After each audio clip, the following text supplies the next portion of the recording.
성도 여러분 안녕하셨습니까? 우리 하나님께서 명하신 그 축복이 오늘 이 안식일에 우리 모든 성도들에게 풍성하게 임하시기를 간절히 바랍니다. 성도님들의 기도 덕분에 사경에 잘 다녀왔습니다. 무척 추웠습니다. 생각만 해도 추워요 지금. 가던 날은 23도였대요. 제가 웬만해서 내복을 안 입는데 거기 가서는 내복이 꼭 필요했었습니다. 네, 감사하고 있는 동안 해도 한 번도 못 보고 그러고 왔습니다. 네, 와서 보니까 우리 동네는 얼마나 좋은지. 오늘은 해도 하늘도 맑고, 오늘 하늘 보셨어요? 정말 맑고 깨끗하고 감사했습니다. 오늘같이 이렇게 귀한 안식일은 예배 마친 다음에 우리 자녀들도 좀 데리고 또 가까운 사람들도 좀 이렇게 자연도 좀 만끽하시길 바랍니다. 하나님께 감사하시기 바랍니다. 캘리포니아는 특히 노스 캘리포니아는 너무 아름답고 좋은 것 같아요. 그래서 참 감사합니다. 제가 개인적으로 사경에 하면서 또 한 가지 감사한 것은 우리 그곳 목사님과 더불어서 아주 어려서부터 친구인데 이번 기간 동안에 서로 목회하면서 서로의 마음의 얘기들을 이렇게 많이 나누면서 참 행복했습니다. 우리가 언제 또 이렇게 친구가 만나서 이런 편한 얘기들을 나눌 수 있을까 그러면서 아주 행복한 시간을 보냈습니다. 참으로 감사합니다. 우리 하나님께서 우리에게 늘 만남의 기쁨을 주신 것을 인하여 감사드리고 오늘 우리 찬양대원들 노래해 주신 거 참 감사합니다. 우리 주님께서 오셨다고 하는 그 찬양 우리들에게 기다림과 소망을 주는 그런 아름다운 찬양이었습니다. 감사합니다. 또 우리 미디어부에 참 감사합니다. 이렇게 우리 찬양대원들이 항상 찬양 끝난 다음에 이렇게 어수선하게 내려오는데 이 아름다운 영상을 이렇게 마련하셔서 우리 주께서 우리를 부르심에 그 마음을 이렇게 전해주셔서 정말 감사합니다. 여러분들이 나중에 보시면 좀 수고했다고 칭찬 좀 해주시기 바랍니다. 이렇게 늘 눈만 째리지 마시고 성경절 좀 늦게 떴다고 자꾸 찬미가 좀 이렇게 빨리 안 바뀐다고 그러시 마시고 그게 고도의 집중력을 요하는 겁니다. 그래서 우리가 그렇게 서로 하노라면 어느덧 함께 이 주님 곁에 가 있을 것입니다. 그래서 우리가 그런 축복을 함께 누리면 좋겠습니다. 우리 말씀 보겠습니다. 오늘은 요한복음 2장에 있는 말씀을 가지고 함께 말씀을 나누고 싶습니다. 저는 오늘 이 말씀의 제목을 상을 엎으시고 그렇게 제목을 붙여봤습니다. 상 엎어보신 적 있으세요?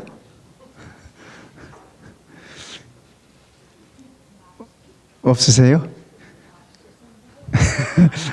상 엎으시는 거 본 적도 없으세요? 저 어렸을 때 그 동네 어른들 가운데 그런 어른들이 있었어요. 멀쩡하게 이렇게 있다가 왜 반찬에 고기가 없어 하고 상을 엎으시는 분들도 있고 또 어떤 분들은 이렇게 이만큼 취해가지고 들어오면 또 가족들한테 엎고 그런 모습들을 봤는데 우리 예수님이 상을 엎으셨대. 한번 읽어봅시다. 13절부터 우리 함께 읽어보실까요? 말씀을 읽는 마음으로 유대인의 시작. 유대인의 유월절이 가까운지라 예수께서 예루살렘으로 올라가셨더니 성전 안에서 소와 양과 비둘기 파는 사람들과 돈 바꾸는 사람들의 앉은 것을 보시고 노끈으로 채찍을 만드사 양이나 소를 다 성전에서 내어 쫓으시고 돈 바꾸는 사람들의 돈을 쏟으시며 상을 엎으시고 비둘기 파는 사람들에게 이르시되 이것을 여기서 가져가라. 내 아버지의 집으로 장사하는 집을 만들지 말라 하시니 제자들이 성경 말씀에 주의 전을 사모하는 열심히 나를 삼키리라 한 것을 기억하더라. 우선 여기까지 보겠습니다. 예수님께서 성전을 이렇게 깨끗게 하신 이 사건은 마태복음, 마가복음, 누가복음, 요한복음 공이 나오는 사건입니다. 공이 나오는 사건이에요. 이 사복음서 가운데 공이 나와 있는, 기록되어 있는 예수님의 행적이 그리 많지 않습니다.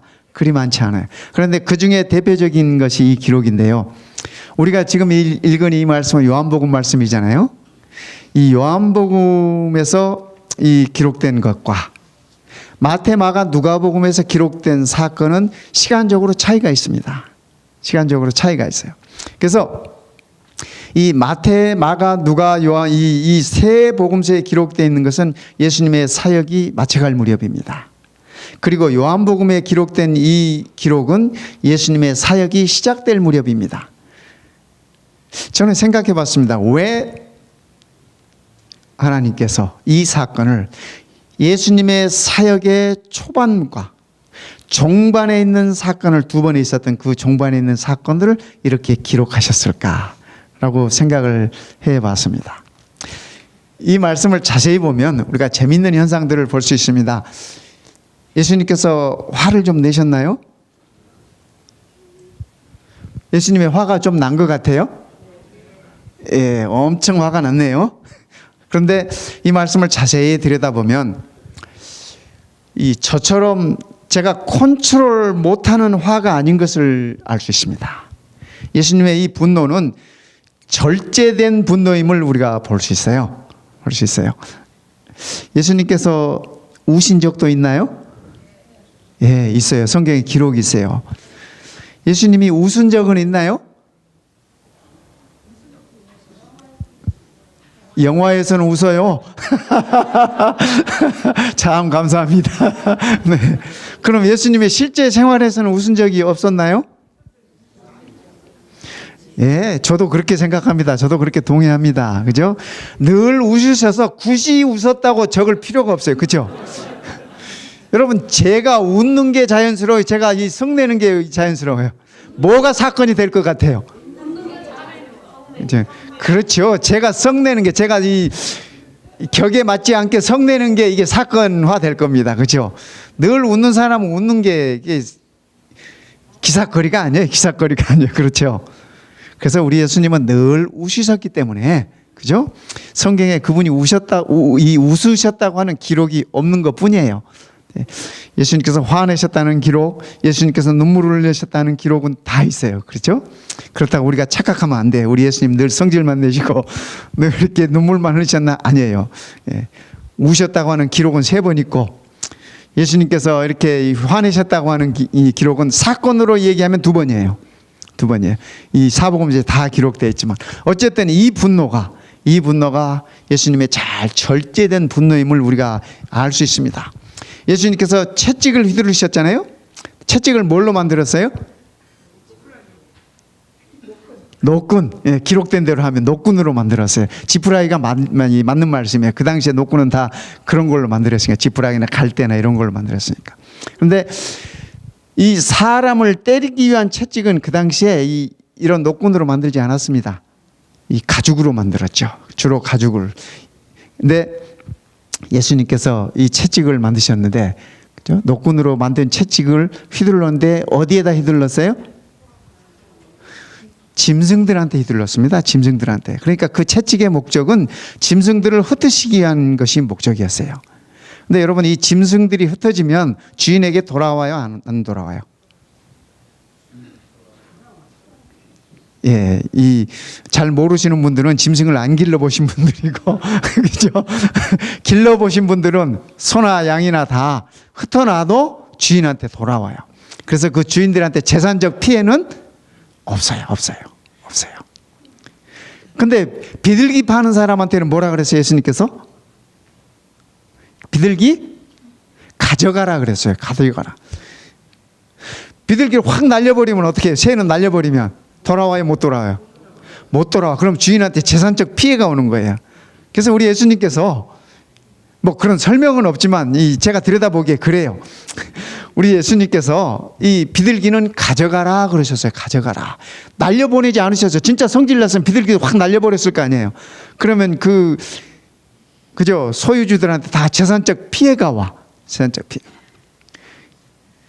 이 돈 바꾸는 괴는 어떻게 했어요? 그 상은 확 엎어버렸어. 돈은 어떻게 해요? 잃어버려, 안 잃어버려요? 네? 안 잃어버려. 자기가 주워가면 될 거 아니야. 주우면 될 거 아니야. 상관 없었을 뿐이지. 그죠? 그렇다고 남이 와서 뭐 주워가겠어요? 자기 돈도 아닌데. 예수님께서 분노하셨지만, 우리는 이것을 거룩한 분노라고 표현합니다. 예수님께서 분노하셨지만은 잘 조절된 분노였음을 우리가 보는 것입니다. 도대체 왜 이 사람들은 이 6월절 명절에 성전에 와서 이런 일들이 있었을까? 그죠?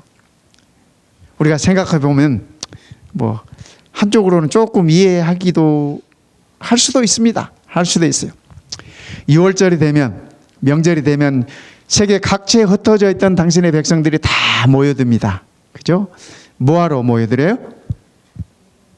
제사 드리려고. 그렇죠? 예, 하나님의 전에 가서 제사 드리려고 모여드는 것입니다. 그런데 저기 이디오피아에 있는 사람도, 저기 이집트에 있는 사람들도, 그죠? 이 제사 지내러 오면 뭐를 가지고 와야 되는데? 재물을 가지고 와야 되는데, 그 먼 길을 재물을 데리고 올 수도 없잖아요. 그죠? 올 수도 없을 뿐더러 데리고 오면, 오다가 상처라도 나고 다치기라도 하면 재물로 드릴 수도 없고, 그래서 그분들을 위해서 이렇게 재물을 성전 뜰에서 판 겁니다. 팔았어요. 그런데 참 이 세상이 약하다 보니까 재물에 눈이 어두워 가지고 바가지들을 씌워요. 바가지들을. 양 한 마리에 뭐 얼마다 하면 그냥 막, 그죠? 그래도 어떻게 해요? 명절날 하나님께 이렇게 제사 드려야 되니까 바가지인 줄 뻔히 알면서도 그 돈 지불하고 사는 거예요. 이 꽃값이 언제 제일 비싼 줄 아세요? 마더스데이. 마더스데이하고 발렌타인스데이 꽃값이 제일 비싸요. 그땐 장미 한 송이에도 막, 그죠? 장미 한 송이에 2불씩 하고 그러는 걸 제가 봐서. 평소에는 한 타스에 12개도 뭐, 그죠? 몇 불 안 하도 그런 장미. 다 그 수요가 많기 때문에 이 장사하시는 분들이 이문을 남기기 위해서 그렇게 하는 거예요. 그렇게 하는 거예요. 하나님의 전에서 제사 드리는 그 일을 위해서도, 그들의 편리를 위해서 하면서도 처음에는 선한 목적으로 시작했다가 폭리를 남겨. 기록에 하면 최고 16배까지 받았대. 이건 문서에 남아있는 기록이야. 그러니까 양 한 마리에 예를 들어서 뭐 50불이다 그러면 16배를 더 받은 거예요. 제가 계산을 못해서 얼마인지 모르겠어요. 16배. 그 다음에 돈도. 성전에 들어가면 성전세를 바쳐야 돼요. 성전세를 드려야 되는데 돈도 이분들이 로마 돈은 안 받았어요. 그 당시에 로마 돈이 드라크마예요. 로마 화폐가. 근데 거기에 누가 있어요? 그죠? 시제의 얼굴이 있어요. 우리나라 동전도 보면은 이렇게 뭐 얼굴이 있지 않습니까? 예. 그래서 드라크마에는 그 로마 황제의 얼굴이 거기 새겨져 있어요. 그래서 일부러 그거 안 받았어요. 안 받고 이 성전세를 해서 세겔이라는 돈, 그 돈을 받았어요. 그래서 와가지고 성전세를 낼 때는 반드시 세겔로 드려라 이렇게 했거든요. 그래서 사람들은 다 주머니에 뭐가 있어요? 로마 돈이 있어요. 드라크마가 있어요. 드라크마. 왜냐하면 이 세겔은 그 당시 유통되는 그런 화폐가 아니었어요. 어디에서만 유통되는 거냐면 성전에서만 유통되는 화폐였어요. 그러니까 드라크마 가지고 와가지고 성전에 내기 위해서 돈을 바꿔야 돼. 돈을 바꿔야 돼. 우리도 그렇게 한번 해볼까요? 헌금 받을 때 우리만의 돈으로 해가지고 한번 바꿔볼까요? 제가 농담했습니다. 네. 그 돈을 바꾸면서 또 거기다가 또 덧붙이는 거예요. 덧붙이는. 그죠? 예. 완 드라크마가 예를 들어서 완 드라크마가 뭐 10세겔이다 그러면은 완 드라크마 바꾸는데 10세겔 줘야 되잖아요. 근데 예, 그죠? 예. 거기 떼고 1.5 드라크마를 뭐 10세겔이다 뭐 이렇게 한 거예요. 이렇게 한 거예요. 그래서 하나님의 거룩한 성전에서 거기서 폭리를 남기셨어요. 폭리를 남기셨어요. 짐승 팔아서 폭리를 남기고 돈 바꿔서 폭리를 남기고. 그러니까 이 성전들이 얼마나 시끌벅적, 거기 또 흥정이 있어. 거기서 또 뭐 애누리 하자, 뭐 장사 없는, 애누리 없는 장사가 어딨냐 뭐 해가면서 또 거기서 또 막 이렇게 흥정이 붙고. 그러니 하나님의 성전들이 얼마나 시끌벅적, 그야말로 시장판 아니었겠습니까? 도떼기판이었죠. 예수님께서 그 모습을 보신 것입니다. 예수님 당시에 성전에는 뜰이 여러 뜰들이 있었습니다. 맨 밖에 있는 뜰은 이방인들의 뜰이에요. 지금 이 시장이 이루어진 곳이 바로 이 이방인들의 뜰입니다. 그 뜰에서 한 번 더 들어가면 여인의 뜰이 있어요. 이 여인의 뜰은 이스라엘 여인들만 들어갈 수 있는 뜰입니다. 그 다음에 조금 더 들어가면은 이스라엘의 뜰이 있습니다. 이스라엘의 뜰은 이스라엘의 성인 남자들만 들어갈 수 있는 곳이에요. 성인 남자들만. 그 다음에 하나 더 들어가면 제사장의 뜰이 있어요. 참 하나님께 가기 어렵죠? 많은 뜰들이 있었습니다. 예수님께서 그걸 보시고 판을 엎으셨어요. 판을 엎으셨어. 이 영어로는 overturn 이렇게 돼 있어요. overturn. 판을 엎은다는 얘기는 판을 깬다는 그런 의미도 있고 그렇죠? 네. 예수님께서 왜 그렇게 하셨을까? 저는 이 예수님께서 상을 엎었다는 이 overturn이라는 이 말씀을 보면서 요즘 우리가 overturn이라고 하는 이 말을 쓰면은 어떤 의미가 있어요? 그렇죠? 변화, 개혁 그런 의미가 있지 않습니까? 예수님께서 이 성전 뜰에서 그들의 이 상을 엎으신 것은 하나님의 정신에서 어긋나 있는 하나님께서 그들에게 일러주셨던 원칙에서 벗어나 있는 그들을 다시 제자리로 옮기고 싶으셨던 다시 변화를 추구하고 어떤 그들의 영적인 개혁을 위해서 예수님께서 이렇게 하신 것이 아닐까 그렇게 생각합니다. 그분의 사역 초기에 그래서 그 사건을 성전을 한번 정결케 하시고 그분의 사역이 마쳐갈 무렵에 그분께서 성전을 정결케 하셨습니다. 왜냐하면 오늘 우리에게도 그러한 영적인 각성과 영적인 개혁과 영적인 변화를 추구하는 것이 그분의 뜻이라고 그렇게 생각되어졌기 때문에 그렇습니다. 예수님께서 어떤 변화들을 어떤 각성을 원하셨을까? 첫 번째 저는 그렇게 생각했습니다. 하나님께 제물을 드리는 것이 아니라 짐승을 드리는 것이 아니라 우리의 몸을 드리라고 예수님께서 그렇게 주신 기별이다. 저는 그렇게 생각했습니다. 우리 히브리 10장 5절에 있는 말씀 보겠습니다. 이 근거로 할 수 있는 성경 말씀입니다. 그러므로 세상에 임하실 때 가라사대 하나님이 제사와 예물을 원치 아니하시고 여기 제사라고 하는 건 요즘 말로 하면 예배라고 표현할 수 있습니다. 예물이라는 말은 제물입니다. 제물이요. 그죠? 제사와 예물을 원치 아니하시고 오직 나를 위하여 한 몸을 예비하셨도다. 그죠? 참된 예배를 위하여 한 몸을 예비하셨다. 여기 한 몸은 우리 예수 그리스도를 가리키신 말씀입니다. 십자가에 돌아가신 그분을 얘기하시는 것입니다.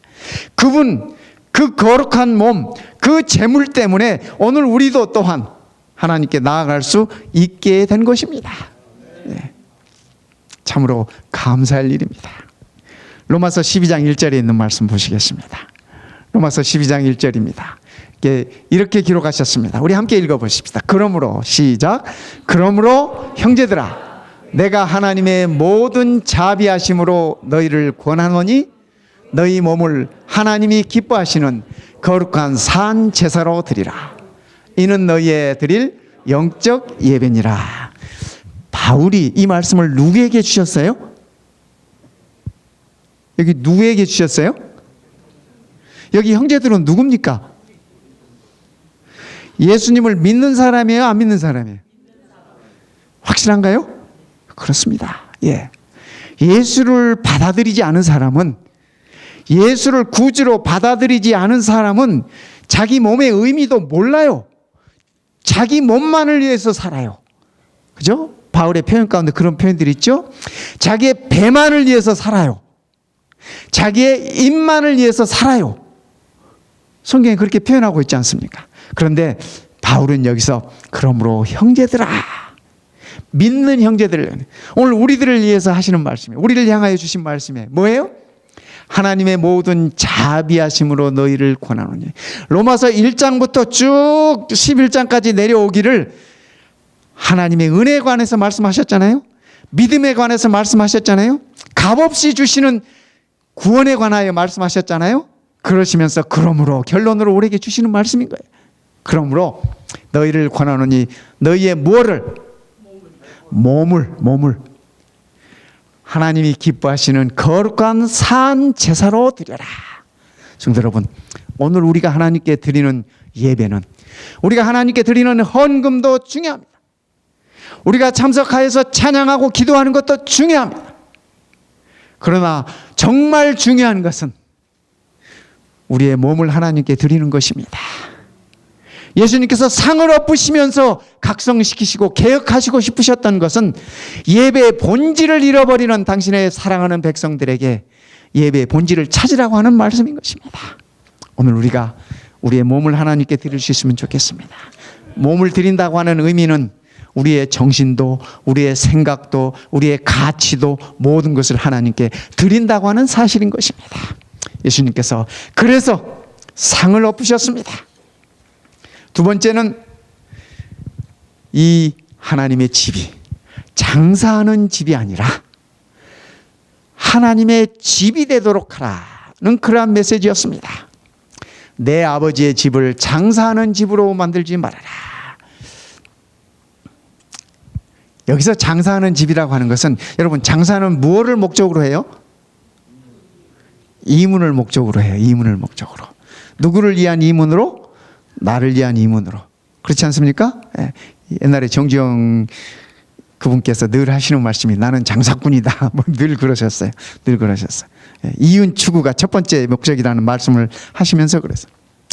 우리가 하나님의 성전에서, 그죠? 예. 성전에서 하나님과 거래하지 말라고 하는 얘기입니다. 우리가 하나님과 거래를 해요, 안 해요? 제가 어떤 분 보니까요, 그런 분들 계시더라고요. 뭐 우리 중에 그런 분이 없어서 참 다행입니다. 사는 건 개차반처럼 살아요, 정말로. 제가 보니까. 그런데 교회에다 헌금은 잘해. 그래서 제가 한 번은 물어봤습니다.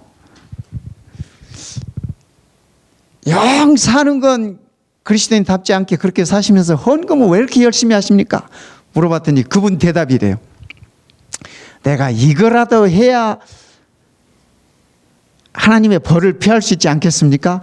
그분도 알아. 자기가 그렇게 살면 하나님께 벌 받을 거라는 그런 생각은 있나 봐요. 그렇게 표현하시더라고요. 내가 이거라도 해야 하나님의 어떤 벌을 피할 수 있지 않겠습니까?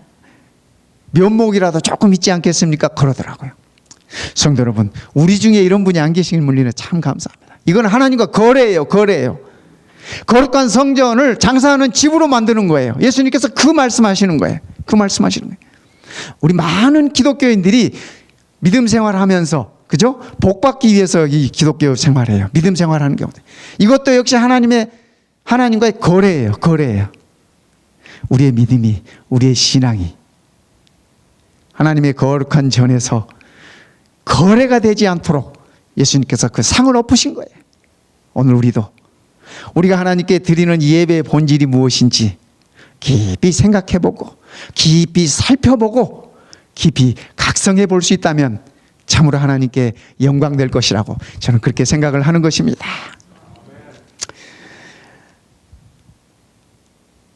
세 번째는, 예수님께서 상을 엎으신 그 이유 세 번째는, 이 건물이 성전이 아니라 예수님 본인을, 예수님 그분을 성전으로 믿으라고 하는 말씀입니다.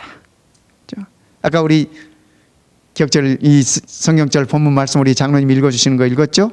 우리 다시 한번 보겠습니다. 2장 19절부터 있는 말씀입니다. 예수께서 대답하여 가라사대 너희가 이 성전을 헐어라. 내가 사흘 동안에 일으키리라. 다음 성경절 보실까요? 유대인들이 가로되 이 성전은 46년 동안에 지었거늘. 참 오래 지었죠? 몇 년 지었어요? 46년 걸려서 이 성전을 지었어요. 이 성전 정말 아름다운 성전이었어요. 정말 멋지게 지어진 성전이었어요. 햇빛이 비치면 금이 번쩍번쩍 빛나는 그런 성전이었어요. 얼마나 아름다웠으면 제자들이 예수님께 자랑했잖아요. 얼마나 아름답습니까? 바로 그 성전입니다. 내가 3일 동안에 일으키겠느뇨 하더라. 3일 동안에 일으키겠뇨 하더라.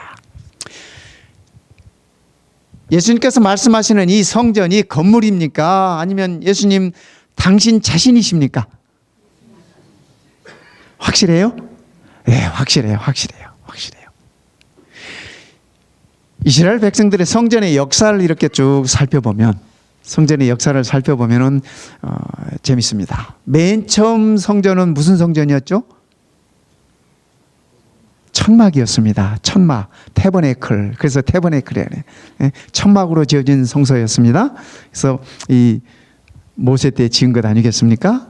그러다가 세월이 흐르면서 이스라엘이 통일 왕국이 되고, 그죠? 예, 다윗 왕이 열심히 준비해서 누가 지었어요? 솔로몬이 지었습니다. 그것은 텐트가 아니라 멋진 이런 성전의 건물로 지었습니다. 그런데 이 성전이 아수르에 의해서 다 파괴됐습니다. 바벨론이 침공함으로 인해서 다 없어져 버렸습니다. 그래서 아시다시피 바벨론으로 이 포로로 잡혀가지 않습니까? 그 성소에 있었던 모든 기구들도 다 바벨론이 가져갔지 않습니까? 그게 다 금이고 은이고 다 그러거든요. 그래서 다 가져갔어. 이스라엘 백성들은 성전이 없으면 하나님도 없다라고 생각을 했습니다.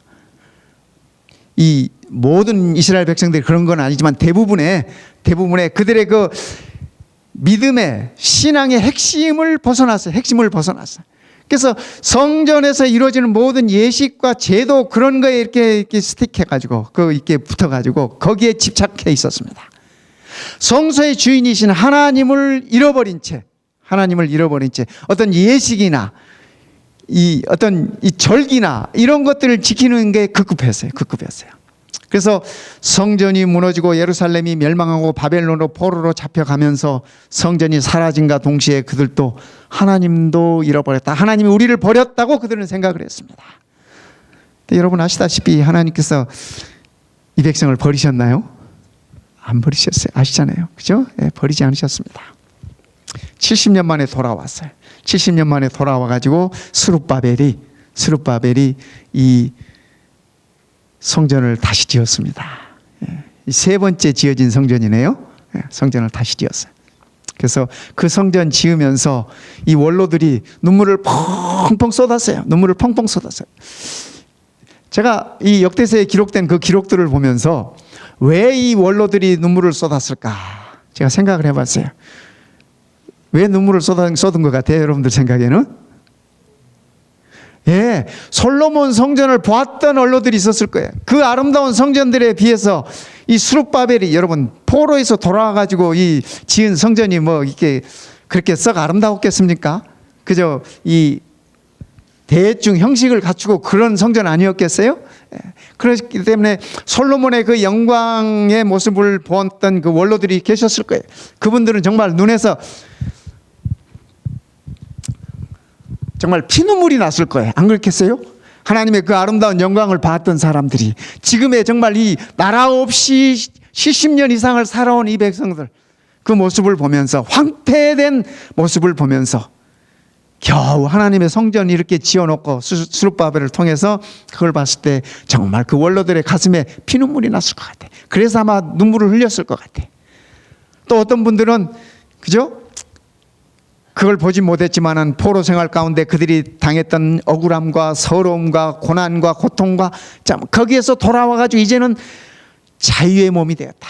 자유롭게 우리 하나님을 예배할 수 있구나 하는 감격의 눈물을 또 흘렸을 것 같아요.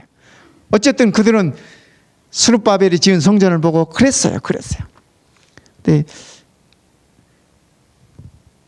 여러분 아시다시피 그 뒤로 로마가 세계를 지배했지 않습니까? 지배해서 이스라엘도 로마의 속국으로 다 이렇게 들어간 다음에 이 에돔 족속인 에돔이 누구의 후손이죠? 이스라엘은 야곱의 후손이고 에서의 후손들입니다. 에돔 족속들이. 에돔 족속인 헤롯이 로마의 명을 받아서 이스라엘의 분봉왕이 되었습니다. 이스라엘을 통치하는 왕이 되었어요. 근데 여러분 아시다시피 이스라엘 사람들이 에돔 사람들을 아주 경멸합니다. 상대도 잘 하지 않습니다. 그런데 에돔 사람이 왕이 돼가지고 있으니 그 꼴을 못 봐주는 거예요. 그러니까 민심이 전혀 이 왕을 향해서 가지 않아요. 그래서 헤롯이 연구를 합니다. 내가 어떻게 하면 이 백성들의 마음을 좀 얻을 수 있을까? 어떻게 하면 민심을 좀 얻을 수 있을까? 요즘 말로 하면 어떻게 하면 이 백성들의 표를 좀 얻을 수 있을까? 연구를 하다가 이스라엘 백성들이, 유대인들이 가장 소중히 여기는 것이 성전인 걸 알았어요. 성전인 걸 알아서 성전을 지읍니다. 헤롯이 그 성전을 46년에 걸쳐서 지었어요. 얼마나 아름답게 지었으면 제자들이 자랑할 정도로, 그죠? 성전이 나중에 멸망할 때 돌 하나 돌 위에 남지 않고 멸망하리라 그러셨잖아요. 그죠? 그 이유가 다 이 성전의 아름다움 때문에 그렇게 허물어진 것입니다. 네. 이 성전, 그죠? 이 백성들은 예루살렘에 있었던 그 하나님의 성전이 긴 세월 동안 긴 역사가 있었어요. 성전에서 정작 만나고 배워야 할 여호와 하나님은 그들이 잃어버리고 성전만을 그들이 중요시 여기고, 그죠? 성전만을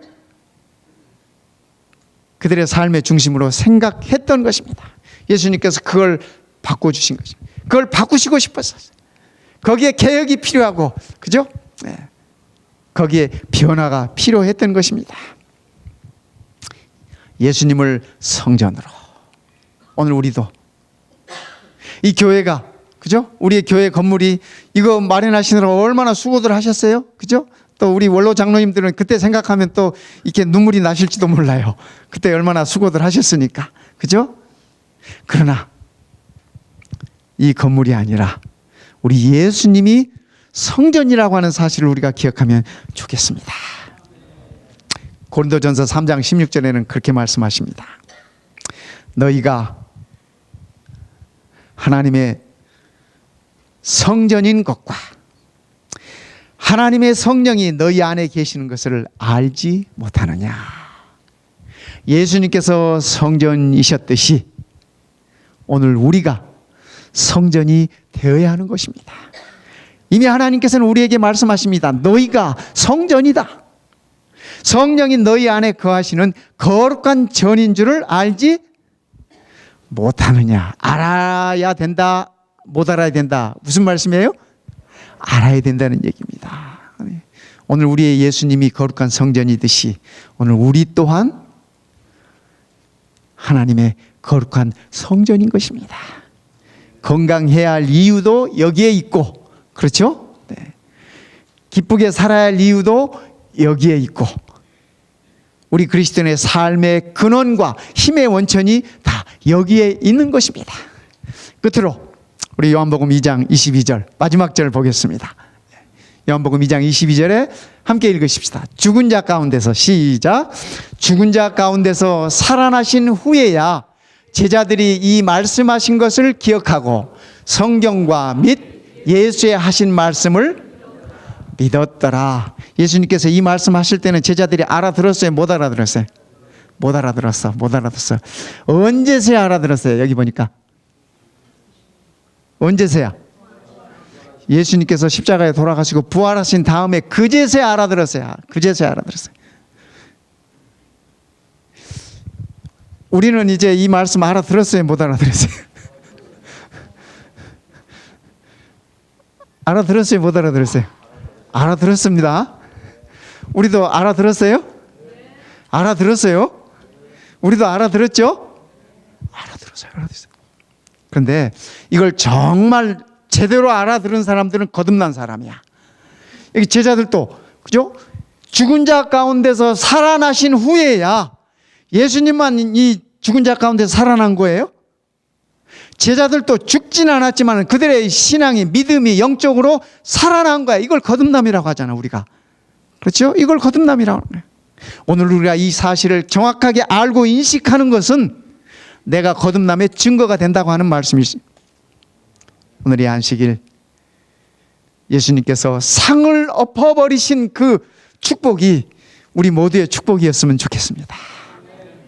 예수님의 그 바램과 예수님의 그 진심이 우리의 마음을 울리고 우리의 가슴을 때리는 그러한 축복으로 임하시기를 이 시간에 간절히 바랍니다.